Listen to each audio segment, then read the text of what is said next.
حضرت بایزید بسطامی رحمۃ اللہ علیہ نے اللہ رب العالمین سے گزارش کی، میرے رب تجھ سے کون زیادہ رحیم ہے، لیکن میں ایک سوال پوچھتا ہوں، تیری غیرت کی بھی انتہا نہیں، تیرے کرم کی بھی انتہا نہیں، تیری مہربانی اور تلطف کی بھی انتہا نہیں۔ ہم جو لوگ ہیں، ہم کسی غیر محرم، نا آشنا، بے دین، بد مذہب کو اپنے گھر داخل نہیں ہونے دیتے، پردہ کرتے ہیں اس کو اپنے گھر نہیں آنے دیتے، اپنے دشمن کو اپنے گھر آزادی سے نہیں آنے دیتے۔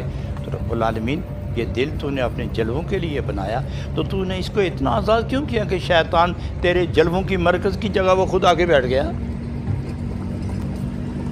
یہاں تیری وہ قدرت کیوں کار فرما نہیں ہوتی؟ تو اللہ رب العالمین نے فرمایا، بایزید بسطامی تم بہت پیارے انسان ہو، میری رحمتیں تمہارا احاطہ کیے ہوئے ہیں، بڑی خوبصورت باتیں کرتے ہو، لیکن بات سنو، جگہ میری ہے، اس میں کوئی شبہ نہیں، میں جاؤں یا نہ جاؤں، میں حفاظت کروں یا نہ کروں، میری ہے۔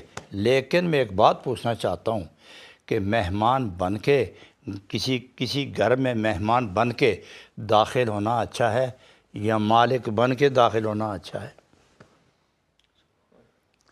تو آپ نے فرمایا، بایزید سنو، اگر مالک بن کے گھر جانا ہو تو اتنا اہتمام نہیں کیا جاتا، تالا کھولا، کمرے کواڑ ہٹائے، دروازہ کھل گیا، اندر جا کے بیٹھ گیا، اور چھوٹے موٹے جو گھر کے لوگ ملنا شروع ہوتے ہیں۔ لیکن مہمان بن کے جانے میں پتہ ہے، اڑوس پڑوس والوں کو وہ صاحب خانہ اطلاع دیتا ہے، جھاڑو لگاتا ہے، خوشبو مہکاتا ہے، جھنڈیاں لہراتا ہے، میرے محبوب کی آمد ہے، میرے محبوب کی آمد ہے، میرے محبوب کی آمد ہے۔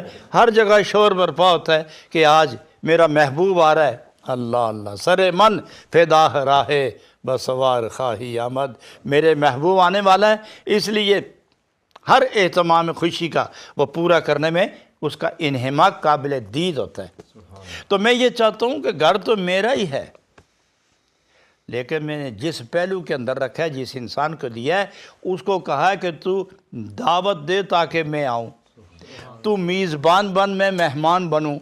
جب تو دعوت دے گا تو اس وقت تیرے دل کی کیفیت اور ہوگی، اور میں مالک بن کے آؤں گا تو کیفیت اور ہوگی۔